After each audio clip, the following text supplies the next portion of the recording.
Hey guys, what's up? My name is Anthony. Welcome to another edition of B&A Sports Talk. So today we're going to continue my two-part mini-series. Wow, we're already at the over. Just when you thought it was beginning, it's over. But the Patriots, Jets, who has the brighter future, what I would do to rebuild their teams. Now, the season's still not over, so there's a little bit of narrative yet to be made. But this is my opinion now. Sometimes at the end of the season, your team wins. It's just like, oh yeah, no, we got to keep Eli Manning. Eli Manning looked good at the end of last year, but in reality, it kind of makes you make bad decisions. We talked about Bill Belichick yesterday. By we, I mean me. I basically said that Bill Belichick, can he win in the modern NFL? No, we saw what we did was pretty impressive.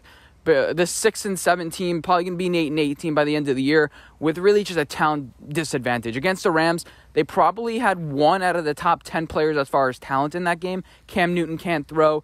But can Belichick win? Today I want to discuss about Joe Douglas and the Jets. I think they have their general manager. Last year, they did not have him as their, as their coach. Now, as their general manager. Now, with their owner, he's the ambassador in New England. He may come back. I'm not sure how the logistics are going to work with that.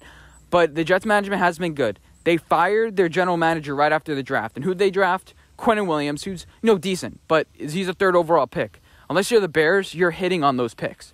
These guys are talented. All you have to do is have decent coaching, which Greg Williams, he's a good coach.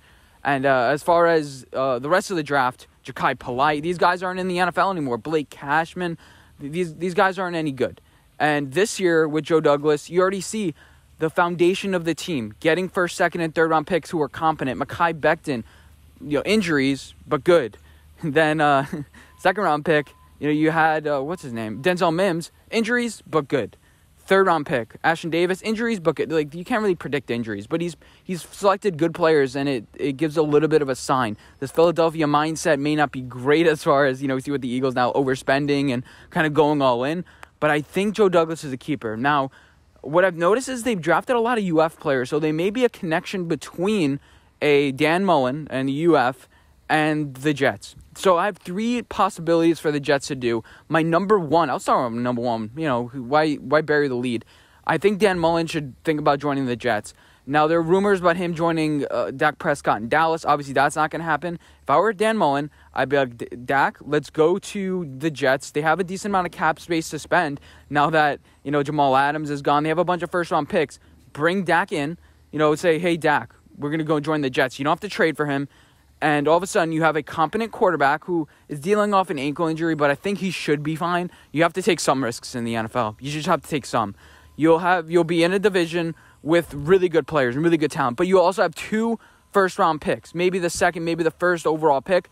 Draft Penei Sewell. All of a sudden, you have Mekhi Becton, Penei Sewell on that defensive line. Then you start drafting your defense a little bit with late in the first round. Maybe go after an edge guy. I'm not sure the exact talent, but basically, you can see it already. And now their wide receivers aren't awful. You have Denzel Mims. You have a little bit of a core like that. Maybe spend on a wide receiver.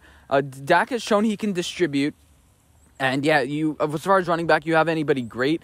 Get somebody late in the draft. You'll be able to find somebody that's going to be somewhat confident. Frank Gore will be gone. Michael Pirine would still be there. Maybe Dan Mullen knows a little bit more how to scheme him up a little bit. And basically teach this offensive line how to block. That's something Dan Mullen does pretty well. Now with the Gators, I just don't think he has a lot of talent on the offensive line. It's been kind of confusing, but I think that you set up the base with the offensive line, keep Dak protected, be like, Dak, we're going to set you offensive line. We already have Mekhi Becton. Dak plays well when he has a good offensive line. He has good talent there. I'd think about Dan Mullen to the Jets. Now, he has a little bit of connection with the Northeast. He's from Pennsylvania, I believe. But ultimately, his roots are down south, so he may want to do, if he gets it, maybe join Dak in Jacksonville. But I'm taking a look at it. If you have two first-round picks over the next 2 years, heck yeah, I'm joining the Jets. I think Jacksonville also has another two first-round picks again this year because of the Jalen Ramsey trade. You can also think about Houston with Deshaun Watson. You can also think about, Justin Herbert in L.A. if you're Dan Mullen. But ultimately, I think the best decision is with the Jets. You have a general manager. You have a, owner that's probably coming back. But ultimately, you have the right GM, and looking forward, you're going good. As far as other things that the Jets could do, because this is a little bit bold. This is not like, oh, yeah, this is obviously going to happen. This is a little bit, out there. I think that what they should also think about doing, you draft Trevor Lawrence, and you just take the pick right away. You do not lose to the Patriots. You keep on losing. You get Trevor Lawrence. You get your quarterback. Now, teams that start off with drafting their quarterback haven't done well. This is a little bit of a concern. You know, we take a look at Matt Stafford. He never really was surrounded with the talent. Team goes 0-16. You're joining a team that sucks, to be quite frank. Andrew Luck, he is one of the rare guys to bring you to 11-5. So is a Trevor Lawrence like an Andrew Luck? Maybe.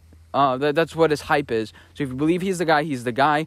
If you want to hire a head coach, people were thinking about Jim Harbaugh, but again, honestly, I think that you should get I think you should get a Dan Mullen. But usually with coaching, they bring in somebody who's different. Somebody, if you have an offensive coordinator coach like the Giants did with Pat Shurmur, you bring in a Joe Judge. If you had a Joe Judge, a disciplinarian, you bring in somebody else right afterwards to create a little bit of a change, kind of like the Giants with Tom Coughlin to Ben McAdoo. You do a little bit of that sort of thing. So the Jets right now, the next logistical thing is, bring in that guy, Bill Cowher. No, old thinking, not good.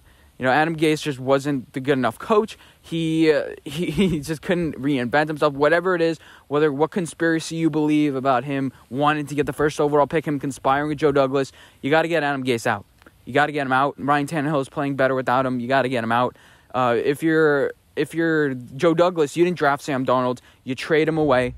And, trade him away in both scenarios. Maybe make him compete with a Dak Prescott if you bring him in. But honestly, I think the best move forward is this Dan Mullen thing. I'm taking a look at the Trevor Lawrence, deal. And you're going to put him in with a bad offensive line and no weapons? You're going to put him into a bad situation. You're going to set him up to fail. You better bring in a coach that's going to want him to succeed. You better bring in a Dabo Sweeney, who I'm not sure is going to want to coach. You better bring in a guy like Dable maybe. Now, would he join in the same division? I don't know. Maybe you bring in the guy from Tennessee I don't know the exact scheme fit, but, tell me an offensive coordinator, he's going to be able to, if he's smart enough, he's going to be able to figure it out. Trevor Lawrence, good arm, needs a little bit more better processing downfield because he's throwing to wide open guys, so, he needs to perfect that a little bit more.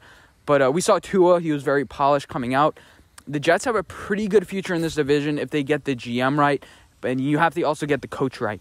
There are a lot of names out there that people are thinking of. Jim Harbaugh, we saw he could build a successful program with the New York Jets. Is it too old? Is it going to be another Mike McCarthy? So the other option is bringing in a Jim Harbaugh, have him, coach up a Sam Darnold, maybe a reclamation project with him, and bring somebody else in, who isn't quite the starter, not a Mike Glennon of the world, but maybe a guy like Dwayne Haskins, a guy like Josh Rosen to compete with Sam Darnold. And iron sharpens iron. You have him say, you know what? Nobody has the starting job. You guys are going to compete for it.